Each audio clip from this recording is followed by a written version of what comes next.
उसी समय जाकर के उन्होंने देखा और संत के पास जाकर के पदार्पण करते हैं और संत को देखा और संत को देखते ही मन में प्रसन्नता आरंभ हो गई और मुस्कुराहट आई और जाकर के दौड़ करके संत के पैरों से गिर गए और त्रायमान करके माफी मांग करके प्रणाम किया और संत ने दोनों हाथ, क्या बात है, जानते हैं हे देवताओं, आपके अगर दोनों हाथ धरतीवासियों पे न हो तो ये धरतीवासी तो एक पल नहीं जी पाएंगे। ये समझे न समझे लेकिन हम समझते हैं। आप हवा ना चलाएं तो एक पल नहीं, आप पानी ना पिलाएं एक जीवन नहीं, आप नाना प्रकार से अपना प्रकोप गर्मी का डाल दें तो एक पल नहीं। इसलिए हे मेरे देवताओं, हम आपके ऋणी हैं, ऐसे छत्र छाया दे करके और हमारे धरतीवासी पर हमेशा कृपा बरसाते रहें। बोलिए सभी देवी देवताओं की जय। और जाकर के गुरुदेव के पास पहुंचे, प्रणाम किया। गुरुदेव ने दोनों हाथ उठा करके और शिष्य के सिर पर रख दिए। ऐसे लगा जैसे प्यासे व्याकुल पानी के लिए और ठंडा निर्मल जल मिल जाता है और पी करके आनंदित हो जाता है। जैसे भक्त के लिए तड़पते हुई आत्मा को और भगवान के दर्शन मिल जाते हैं, उसकी आत्मा तृप्त हो जाती है। ऐसे भूखे प्राणी के लिए और खाना मिल जाता है और भोजन पा करके उसकी आत्मा तृप्त हो जाती है। और जैसे दोनों हाथ रखे संत जी के, एकदम उनकी आत्मा गदगद हो गई और कहने लगे, आंखों में आंसू भराए, कहने लगे गुरुदेव आज वो पाया है कि आज तक दुनिया में सपने में भी, सप्रांत में भी, समझने में और देखने में भी दुर्लभ हुआ।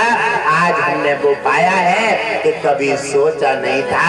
और गुरुदेव के पैर पकड़ लेते हैं। गुरुदेव ने उठा करके और शिष्य के लिए हृदय से लगाया और शिष्य कहने लगे, हे गुरुदेव, आज हमारी आत्मा जवाब दे रही है कि हम आज तुमसे सत्संग से जुड़ना चाहते हैं, हम आज तुमसे नामदान लेना चाहते हैं। नामदान से जुड़ करके हम आपसे हमेशा हमेशा को आपको अपना बनाना चाहते हैं। तो हे गुरुदेव, आप अपनी असीम कृपा से हमें नामदान दे करके अपना बना लीजिए। दान धर्म वैकुंठ खजाना और सरे गले ना होए पुराना। आप अपनी कृपा दृष्टि से हमें निहाल कर दीजिए। और गुरुदेव की आंखों में गदगद आंसू भराते हैं और शिष्य को नामदान दे करके तृप्त करके और संत पर असीम कृपा से आशीर्वाद बरसाकर कल्याण कर दीजिए। बोलिए सद्गुरुदेव भगवान की जय हो। और मेरे प्रिय परिवारजनों, संत की कृपा हो जाए तो समझो भगवान से भी आगे है। क्योंकि भगवान ने संतों के भेष में ही नाना प्रकार से अपने रूप अपने धारण किए हैं और संतों के और ब्राह्मणों के रूप में आकर के धरती के कई बार आकर के भार उतार करके और धरती का और सनातन और भक्तों का कल्याण किए हैं। भगवान विष्णु ने कहा है, सनातन की रक्षा, भारत की रक्षा करने के लिए हम बार बार प्रतिबद्ध हैं। जब भी धरती पर सनातन पर कोई बार होगा, जब धरती संत ब्राह्मण पर जब कोई अत्याचार होगा और जब ये हमारा किसी न किसी रूप में धरती पर अवतार होगा, भगवान विष्णु ने आकर के प्रतिबंधित किया। और उसी समय संत ने आकर के अपने शिष्य को आशीर्वाद दे करके और उन्हें तृप्त कर दिया और प्रसन्न होकर के भक्त अपने घर को वापस लौट जाते हैं। और जब भक्त घर को वापस लौटते हैं, उनके एक ही बेटा था, एक ही बेटा था, और घर पर जाते हैं और देखा, काम काज किया, और काम काज करने के बाद बेटा को खाना खिलाया। न जाने क्या कारण हुआ, और रात्रि में बेटा के लिए बुखार आ गया, और बुखार आते ही यहाँ तक आया कि बेटा का देहांत हो गया। बेटा का देहांत हो जाता है, और एक ही बेटा था और वो देहांत हो जाता है, और बेटा की तरफ में शिष्य रोने लगा, विकट मचाने लगे।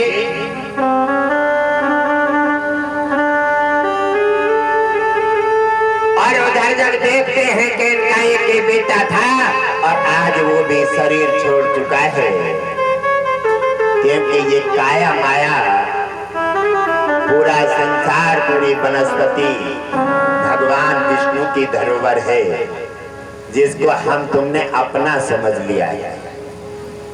और अपना समझ लेता है, जब वो लेता है तो हमें कष्ट होता है।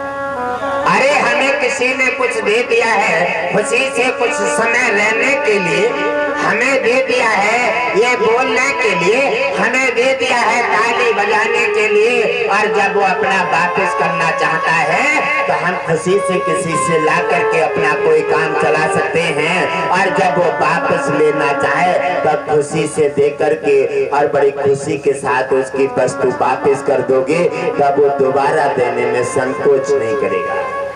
इसलिए रुझान नहीं करना चाहिए। और रो रहे हैं शीशे, और उसी समय नगरवासी इधर उधर से आ जाते हैं, और आते हैं, कहने लगे, अलग अलग बातें अलग अलग तरीका की होती हैं। कहने लगे, आप जो है आज ही और गुरु बनाए हैं और नामदान लेके आए हो, हमें लगता है कि नामदान तुम्हें फला नहीं। अलग अलग बातें, जैसी बातें जैसी बुद्धि, और जिसकी धरोहर है, ये जीवन तुम्हारा नहीं, गाड़ी तुम्हारी नहीं, संतान तुम्हारी नहीं, और शरीर तुम्हारी नहीं है, ये ईश्वर की धरोहर है।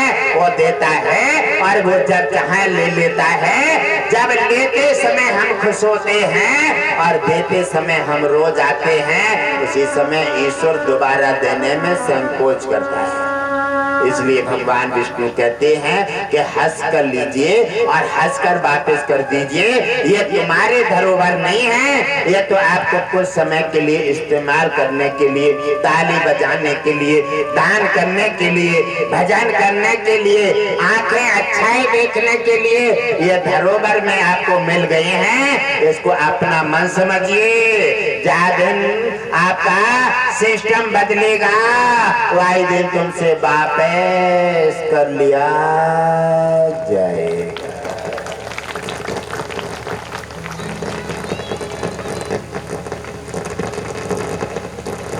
अलग अलग बातों में जब आते हैं, उन्होंने कहा, लगता है आज ही आप गुरु बना के आए हैं, आज ही तुम्हारो बेटा, चलो